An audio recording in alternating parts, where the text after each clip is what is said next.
Bonjour à tous et à toutes, heureux de vous retrouver à Psy à la maison 85. Aujourd'hui, nous allons voir un concept fort, la libido.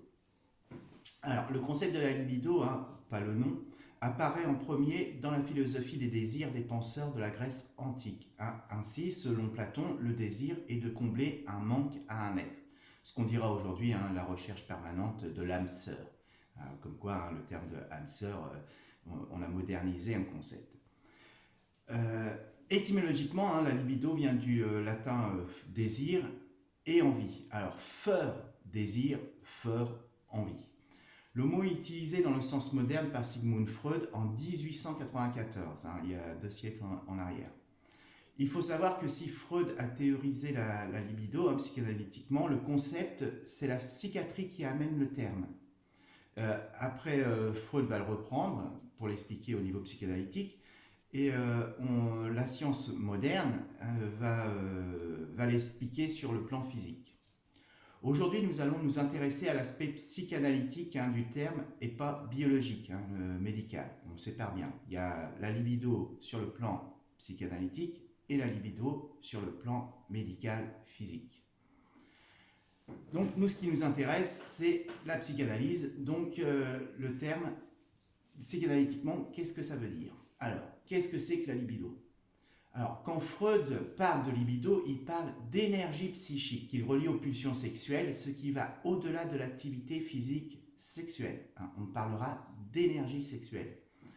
L'obtention de la satisfaction et de plaisir peut se faire grâce aux excitations et aux activités que procure un plaisir dans l'assouvissement d'un besoin physiologique, tels que la faim, la soif, la respiration, ou psychologiquement, l'affection, l'amour, la reconnaissance. Dans les deux cas, on aura la recherche de la satisfaction d'un désir. Freud va élaborer et développer sa conception de la libido à travers différentes topiques entre 1894 et 1920. Je ne reviendrai pas sur les topiques de Freud parce que ça mériterait au moins un minimum de vidéos. Mais ça a été repris dans ces topics et il explique comment ça fonctionne. C'est complexe, c'est pas l'objet de mes vidéos, donc on n'ira pas plus loin aujourd'hui. La théorisation de la libido continue jusqu'à nos jours à évoluer en fonction de l'évolution des sociétés et de l'être humain. Rappelez-vous, je vous les avais déjà expliqué, c'est que les pathologies évoluent dans leur contexte. C'est-à-dire que l'hystérie de Freud et de Charcot n'est plus l'hystérie en 2022. On ne retrouvera plus la même du tout expression de la maladie. Ça veut dire que pathologiquement, les maladies s'adaptent au contexte, à l'environnement, à l'histoire. Alors, pour faire simple et comprendre la libido, parce que vous allez me dire c'est beau tout ça, mais je ne sais toujours pas ce que c'est et quelle action ça a.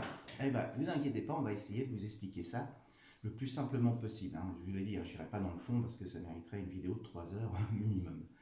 Alors, si nous partons du postulat que la libido est l'énergie psychique reliée aux pulsions sexuelles dont le but est de satisfaire mes désirs inconscients. Alors, je suis alors dans une position où je vais avoir plusieurs choix pour traiter cette libido, cette énergie sexuelle, ce désir sexuel. Alors, la première possibilité, je vais réprimer ma libido. Alors, je vais réprimer mes désirs sexuels, ce qui va entraîner une névrose parce que je vais être très frustré. Un mal-être en moi inconscient va se développer, c'est ce qui exprimera mon état névrotique. La deuxième possibilité, je vais satisfaire mon désir immédiat, mais je vais observer une perte de mon énergie psychique, satisfaction de ma libido, mais perte de l'énergie sexuelle. Libération de la pulsion sans investissement dans quelque chose de supérieur. Je vais le faire, mais à perte. Ça ne sera pas dans un but noble. Troisième possibilité, je peux investir ma libido, mon énergie psychique, mon désir sexuel vers un autre objectif, une finalité supérieure ou plus noble dans un acte de création, de production.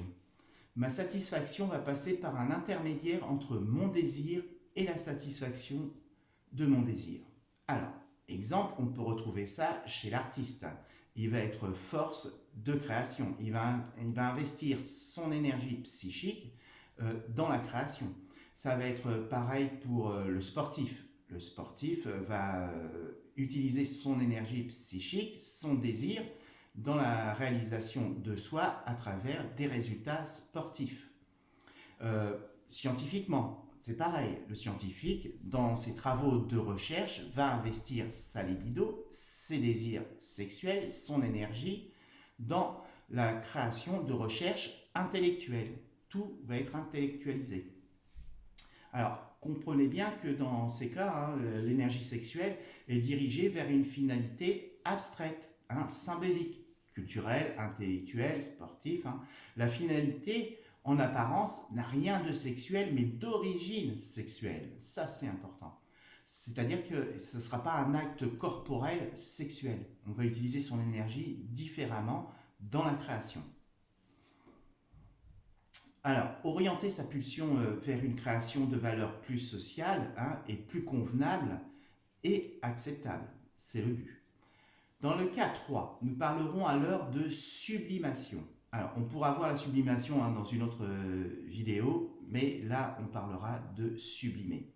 Je vais sublimer mon énergie sexuelle pour en faire quelque chose dans la création de valable, socialement acceptable.